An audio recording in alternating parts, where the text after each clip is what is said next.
करिश्मा रेखाओं का भी अजीब चक्कर है। प्रत्येक व्यक्ति कभी ना कभी रेखाओं के चक्कर में अवश्य पड़ता है। शायद ही कोई बचा हो। आपने भी लोगों को यदि रेखाओं के चक्कर में डालना सीख लिया है तो समझो कि आप माला माल हो गए अथवा शीघ्र हो जाएंगे। लोग आपके सामने हाथ फैलाते रहेंगे और आप उन्हें चूना लगाते रहिए। हाँ, इस मिलावट के युग में कुछ अनाड़ी व्यक्ति भी कमर कसकर लोगों को रेखाओं के चक्कर में डालने के लिए मैदान में कूद पड़े हैं। ऐसे नादान लोगों के पेशे में आने से इस पेशे की प्रतिष्ठा कम हुई है। पोती पड़ी नहीं और पेशा करने चल पड़े। ऐसे नादान खिलाड़ियों में इस प्रकार मिल गए हैं कि उन्हें निकाल बाहर करना भी असंभव है। तथापि यदि आप अयोग्य एवं अनाड़ी हैं और सफल हस्तरेखा विशारद बनने की आकांक्षा रखते हैं तो कुछ गुर आगे बताए जा रहे हैं। ये गुर अपनाइए और सफल हस्तरेखा विशारद बन जाइए। शुरुआत में थोड़ा प्रचार करने की जरूरत है, तदंतर गाड़ी स्वतः चल निकलती है। प्रारंभिक दौर में आप विज्ञापन और मित्रों का सहारा ले सकते हैं, ये प्रचारित करवाने के लिए कि आप एक सफल व योग्य हस्तरेखा विशारद हैं जिसको जो बताया सो हुआ। इस प्रकार से प्रभावित होकर कुछ आँख के अंधे व गांठ के पूरे निश्चित रूप से फंस जाएंगे। बस प्रारंभ कर दीजिए भविष्यवाणी करना। लेकिन अभी नहीं, थोड़ा रुकिए। आगंतुक ग्राहक के करतल अर्थात हथेली को पैनी नजर से देखने से पहले उसके हाथ को अपने हाथ में लीजिए। कुछ सोचने की सी मुद्रा बनाइए। सोचने की सी मुद्रा क्या होती है, इसे किसी दार्शनिक नुमा व्यक्ति के चेहरे अथवा फोटो देखकर आप स्वयं समझ सकते हैं। कुछ समय तक सोचने का अभिनय जारी रखिए। बीच में कभी कभी हाँ हूँ करना, गर्दन और उंगलियां हिलाना संपूर्ण वातावरण को गंभीरता प्रदान करता है। फिर धीरे से बोलिए, आजकल बहुत परेशान चल रहे हैं, सोचते बहुत है। इतना सोचा ना कीजिए, बहुत चिंता करना सेहत के लिए अच्छा नहीं होता है।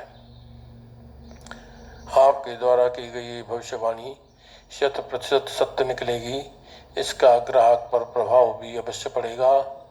मनोवैज्ञानिकों का मानना है कि दिमाग के कबाड़ खाने में विचारों का कूड़ा करकट आता ही रहता है। विचार हर समय आते जाते रहते हैं। प्रत्येक व्यक्ति अपने वर्तमान से असंतुष्ट है। भूत सुखद था और भविष्य सुहावना है। सारी समस्या तो बस वर्तमान में है। भविष्यवाणी करना जारी रखिए। पैसे की बड़ी तंगी चल रही है। आपका ये कथन भी 100% सत्य निकलेगा। जबकि पूरा देश दिवालियेपन के कगार पर खड़ा हो, विश्व बैंक तथा अंतर्राष्ट्रीय मुद्रा कोष से भी अर्थात लोन मांग रहा हो, ऐसी स्थिति में किसी भी देशभक्त भारतवासी के बारे में ये भविष्यवाणी करना दावे के साथ कहा जा सकता है। अब एक नज़र ग्राहक के चेहरे पर डालिए। आपसे प्रभावित हुए बिना नहीं बचा होगा। बखान जारी रखिए। किसी भी काम में मन नहीं लगता। काम करने का तो जी ही नहीं करता, मन उचट जाता है। जी हाँ पंडित जी, ठीक कह रहे हैं आप। यदि ग्राहक मुख न हुआ तो निश्चय ही बोल पड़ेगा। मन के न लगने की समस्या तो वीर अर्जुन के समय से ही चली आ रही है, तो भला आपका ग्राहक इससे कैसे बचा होगा। तदंतर ट्रंप का इक्का चल दीजिए। आप बड़े साफ दिल के आदमी हैं। आप सभी लोगों की भलाई करते हैं, लेकिन उसके बदले आपको बुराई ही मिलती है। जी हाँ पंडित जी, आप बिल्कुल सत्य कह रहे हैं। ऐसा अनुमोदन का स्वर निश्चय ही उभरेगा। आज तक जिन जिन लोगों के साथ अच्छा किया है वे ही मेरे दुश्मन हैं। अधिकतर लोगों को अपने बारे में यही गलतफहमी रहती है। अब आती है पते की बात। भविष्यवाणी करना जारी रखिए बच्चा। अभी कुछ दिनों तक तो ऐसा ही चलेगा। हाथ की रेखाओं को देखने से पता चलता है कि राहु चंद्रमा को दबाए हुए है और शनि उस पर कुपित दृष्टि डाले हुए है, लेकिन सूर्य की स्थिति अच्छी होने के कारण विशेष नुकसान नहीं होगा। उपाय उपचार करने पर स्थिति अच्छी हो सकती है। पंडित जी, क्या उपाय उपचार किए जाएं? ग्राहक अवश्य जानना चाहेगा। बस ग्राहक के वजन के अनुसार उपाय उपचार बता दीजिए। साथ में ये कहना मत भूलिए कि उपाय उपचार तो मैं स्वयं कर देता, पर 2-3 लोगों के पूजा पाठ आदि हाथ में होने के कारण समय निकालना मुश्किल है। अतः आपको किसी दूसरे योग्य पंडित के पास जाना ही पड़ेगा। ग्राहक दूसरे के पास जा सकता है। दूसरे पंडित से अपना कमीशन अवश्य तय रखिए, अन्यथा थोड़ी देर आरजू मेहनत के बाद मान जाइए और खुद उपाय उपचार शुरू कर दीजिए, जो आपकी अपनी मुराद है। पर्याप्त मात्रा में धन व्यय हो जाने के बाद मन अपने आप शांत हो जाता है तथा परेशानियां भी स्वतः समाप्त हो जाती हैं, क्योंकि ना रहेगा बांस ना बजेगी बांसुरी। अगर सचमुच कुछ अच्छा हो गया तब दोनों हाथों में लड्डू, मुफ्त में प्रचार एवं सम्मान प्राप्त होगा। प्रत्येक पेशे में सफल होने के लिए थोड़ी बहुत अक्ल तो चाहिए ही। इस पेशे में भी थोड़ी होशियारी भी जरूरी है, जो धीरे धीरे आप खुद ही सीख जाएंगे। सामान्य मार्गदर्शन के लिए कुछ अन्य स्थितियों का वर्णन भी किया जा रहा है।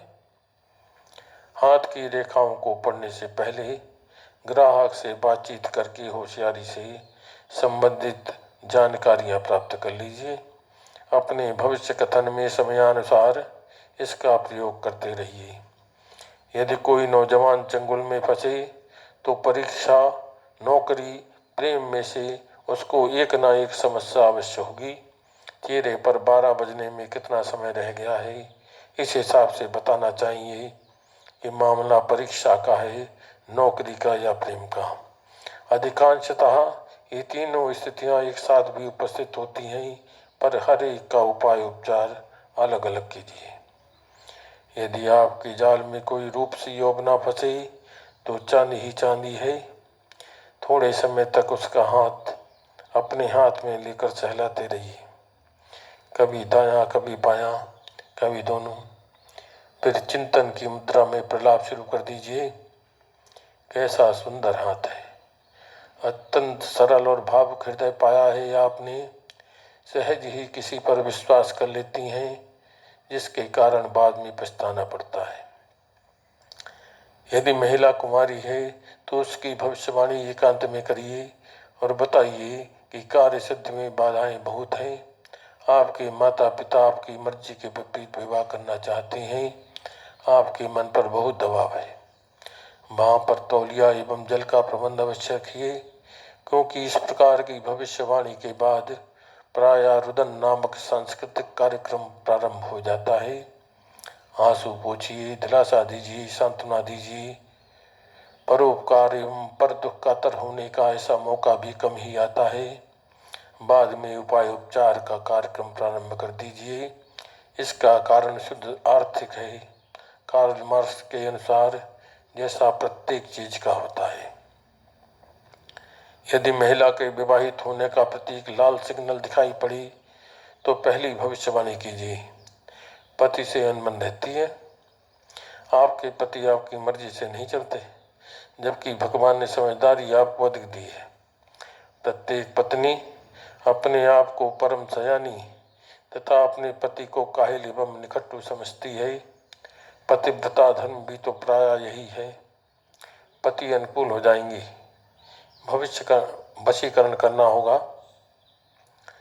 यदि कोई 50-60 की उम्र का व्यक्ति आपके जाल में फंसे तो उसे तुरंत बताइए कि आपका हाजमा ठीक नहीं रहता, नींद भी नहीं आती, बच्चे मनमानी करते हैं, बहुओं को बिल्कुल तहजीब नहीं, घर में आपकी इज्जत नहीं हो रही है। तदंतर अपनी तांत्रिक शक्तियों के माध्यम से उस व्यक्ति का कल्याण करने में लग जाइए। वृद्ध महिलाओं की शाश्वत समस्या बहुएं होती हैं। उन्हें समस्त गुण अपनी पुत्रियों में तथा समस्त दुर्गुण अपनी बहुओं में दिखाई देते हैं। हो सकता है ये जानकारियां कभी आपके काम आ जाएं। इनसे प्रेरणा प्राप्त करिए एवं धैर्य पूर्वक आगे बढ़ते रहिए। एक आध बार पिट जाने पर हताश कभी मत होइए। इस पेशे में आगे बहुत रस है। वैसे भी कुछ पाने के लिए कुछ खोना अवश्य पड़ता है, और इस तरह के पैसे कमाने के धंधे में तो आप इज्जत का ध्यान बिल्कुल मत रखिए और डटे रहिए।